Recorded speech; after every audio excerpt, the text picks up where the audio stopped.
Welcome to Still Pondering, where I share with you some of my inner thoughts that covers a range of inquiry with stories, occasional oddities, and sometimes reflections on the people, places, and things I have encountered. And yes, sometimes this will include music, movies, and all of it. My name is Shanta Honeycutt, and I hope you join the conversation. Welcome back to Still Pondering and part 2 of exploring something very bad is going to happen and the questions. What is the commentary about now, about this moment that this series is making? What was the soil, the surround that grew a show like something very bad is going to happen into existence? Here, within this part 2, I dive into answering these questions. Again, be warned, there are spoilers ahead. If you want to catch a bit or all of the short Netflix series, then come back. Please be my guest. Here is part 2. What does a bone, something dead, specifically a pinky toe, a stolen thing from the mother-in-law, specifically hair, a living thing from the groom, semen, and a red thing from the adversary, blood, have in common? These were the things that Rachel sought out moments before the wedding within the self-contained short series, thriller, gothic horror, Something Very Bad is Going to Happen. And before I delve briefly into how this relates to now, I must say that we are very familiar with this trope of a character, specifically Rachel, as the beloved, who must undergo a series of trials.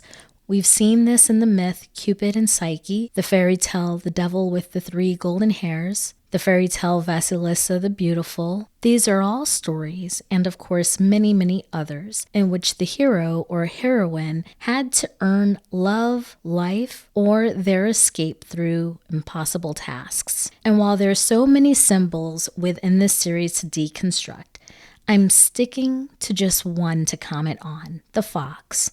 The fox that I mentioned in part 1 that is limping away from the family compound with most of a missing leg. The fox lost most of its leg in Nikki's trap, but he couldn't and didn't catch the fox while hunting with his dad and his brother. Depending on what you read and the cultural context, the fox represents tricksters and cunning, resourcefulness, or the bridge between worlds, many things.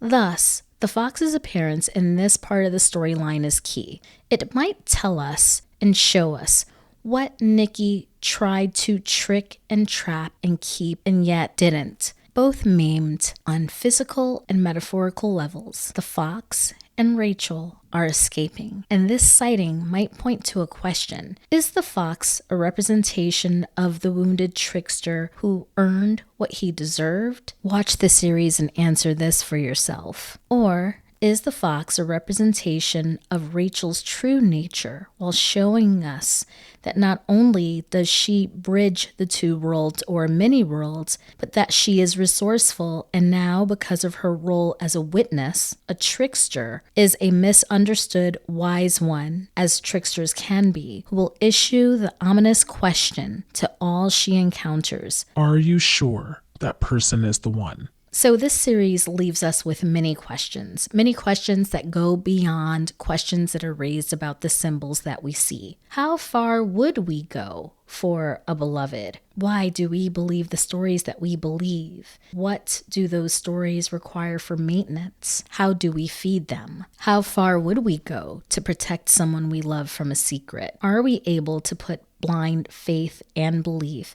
into the person or the people we choose to spend our lives with? In what ways do families create the story about ourselves and reality that we can never escape? What is the cost of belief and being believed, and believing someone and what they tell us? Does the idolization or deification of our loved ones hurt or harm us? And if so, is it our responsibility to try to break a family curse? How can our physical environment engage with our psychological and psycho-spiritual well-being? What is the nature of trust within our human relationships? Do ancestors owe us, and do we owe them? And if so, what? And the questions that are posed by this series along with the many themes about the nature of trust, love, secrets, family dynamics, the role of story, the work and maintenance involved within a relationship. None of this even covers the role of the landscape and the design of the house and how that house is very much a part of the storytelling structure within something very bad is going to happen. We could go on and on about all of these different layers, but for this,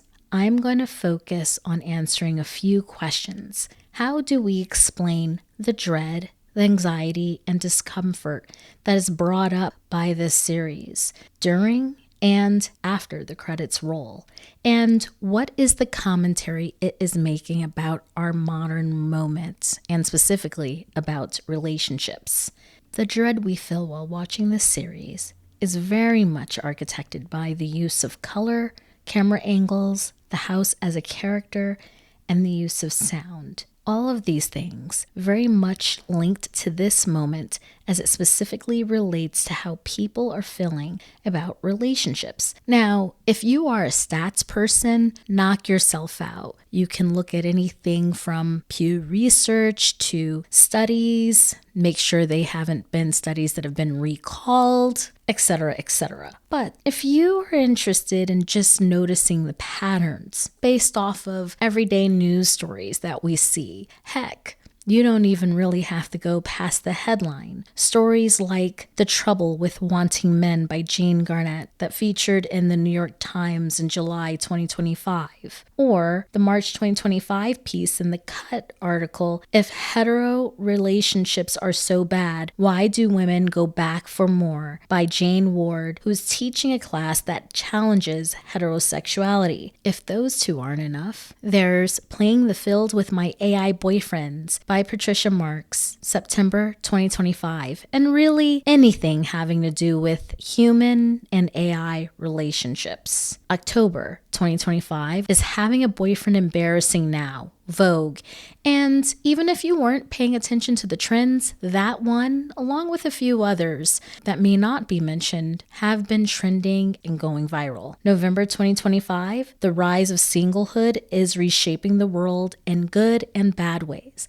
The Economist. And I'll end with Love in the Time of AI Companions by Anna Wiener, March 2026. And I want to make it clear, there are some missing points within any of these or other sources that I mention. But again, you should definitely explore for yourself. If you're more bookish, any book about how relationships have ended or fallen apart, specifically the subgenre of marriage memoir, you could take your pick from books like Hannah Prittard's We Are Too Many, a memoir, kind of, or Belle Burden's Strangers, a memoir of a marriage, or Maggie Smith's You Could Make This Place Beautiful, and so many others that bring to the table the themes of shock, broken trusts, and the perception during and after a relationship, specifically a relationship where one might have chosen this person as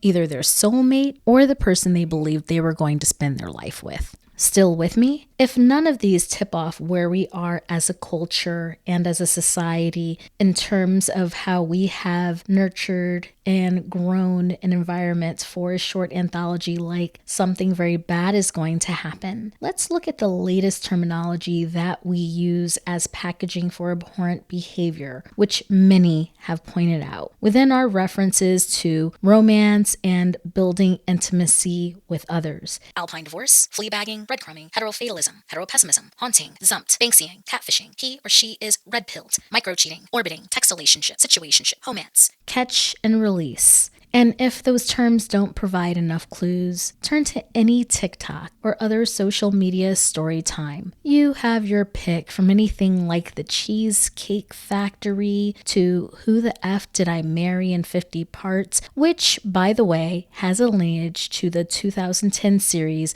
Who the Bleep Did I Marry that ran for 8 seasons. We aren't going down the rabbit hole of other pop cultural movies and shows and documentaries like Wives with Knives, adding to the dread that builds in the series, but you get the point. The fear of being right or wrong about who you choose, the pressure of then trying to get the relationship right, according to what and according to who, all present in a surround. In our everyday language, any of the latest headlines, studies, and books. Maybe it might seem like it's at a fever pitch only because we're hearing about it day in and day out.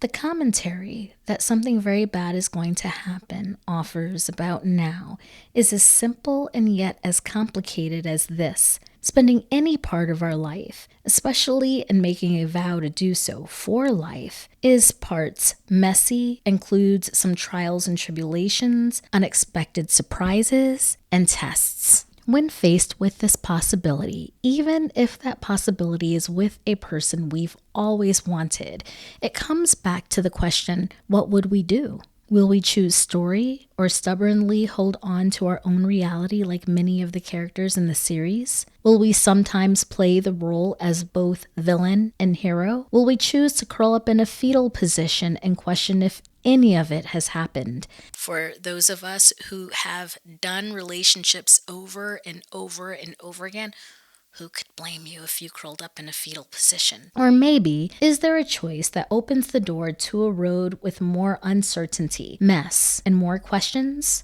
Something very bad is going to happen will not make you feel comfortable. None of the characters invite you to neatly place any of them into any box. And to be clear, I'm not painting Nikki as the villain and Rachel as his victim. And while it may be tempting to boil it down in those terms, I do wonder if any of us, when presented with the idea of the curse from our fiancé, would have been eager to jump on board the belief train. Maybe this is one of many cautionary tales offered up in this moment that tells us, sure, opt out, but there's a price. Sure, lean in, but there's a price. And while my focus is on romantic relationships, this applies to all ways that humans build intimacy with other humans. Are we willing? Could we lay our lives on the line for a relationship? And what am I saying? When we choose someone, we do lay our lives on the line. We take in their stories, families, traumas,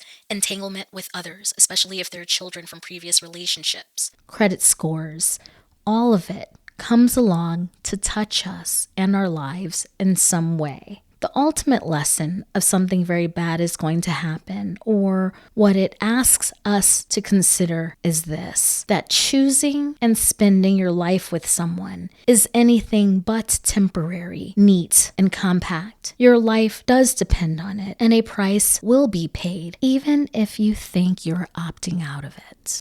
Thank you for joining me with Still Pondering, and I want to know, what are you thinking about? What is capturing your attention and intention, inviting you to go deeper than the surface of every day?